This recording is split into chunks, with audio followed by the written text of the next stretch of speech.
আসলে আমাদের তেলের কোনো অভাব নাই। ইরান আমেরিকা যুদ্ধ আর আন্তর্জাতিক বাজারে তেলের দাম বাড়ার খবরে ফিলিং স্টেশনগুলোতে ভিড় করছেন শত শত মানুষ। মধ্যরাত পর্যন্ত তেলের লাইনে দাঁড়িয়ে থাকা আতঙ্কিত গ্রাহকের মনে একটাই প্রশ্ন, দেশ কি তবে তেল শূন্য হতে চলেছে? এখন যুদ্ধ লাগছে ইরানে, ওই দেশে তো ঠিকই চলতেছে, বহির্বিশ্বে সব জায়গায় তেল ঠিক আছে, শুধু বাংলাদেশে যত দুর্ভিক্ষ শুরু হয়ে গেছে। এটা আমি জানি না যে কি জন্য যে অনেকে বেশি করে তেল নিচ্ছে, আমার প্রয়োজন যেটা আমি সেটাই নিচ্ছি। তবে সরবরাহ পর্যাপ্ত থাকা সত্ত্বেও আতঙ্কের কারণে অনেক পাম্পে সাময়িক মজুদ শেষ হয়ে যাচ্ছে। পরিস্থিতির সুযোগ নিয়ে জ্বালানি তেল মজুত করা শুরু করেছেন কিছু পাম্প মালিক ও ডিলাররাও। তাদের মতে গুজব বা আশঙ্কার কারণে গত 2 দিনে স্বাভাবিক সময়ের তুলনায় অনেক বেশি তেল বিক্রি হওয়ায় মজুদ দ্রুত শেষ হয়ে গেছে। সংশ্লিষ্ট সূত্র বলছে, দেশের বর্তমান উৎপাদন ক্ষমতা পর্যাপ্ত, মান নিয়ন্ত্রণ সঠিক এবং সরবরাহ ব্যবস্থা সম্পূর্ণ নিরাপদ। এই 3টি বিষয়ই নিশ্চিত করছে বাংলাদেশ তেলের জন্য সংকটাপন্ন অবস্থায় নেই। তবে রেশনিং ব্যবস্থা চালুর পর কিছু পাম্পে সাময়িক মজুদ কমে যাওয়ার খবর পাওয়া গেছে, যার ফলে অনেক এলাকায় চালকরা এক পাম্প থেকে অন্য পাম্পে ঘুরছেন।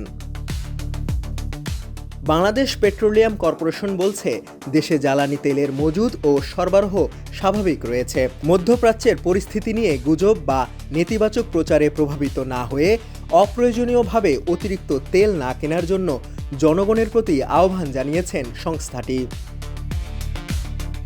এদিকে জ্বালানি তেলের সংকট কাটতে ভারত থেকে মাসে 50,000 টন ডিজেল আমদানি বাড়ানোর সিদ্ধান্ত নিয়েছে সরকার।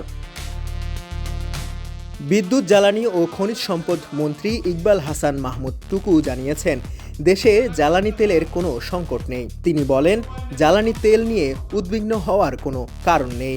মানুষ ভয়ের কারণে তেল মজুত করা শুরু করেছে, যার ফলে পাম্পগুলোতে ভিড় বাড়ছে।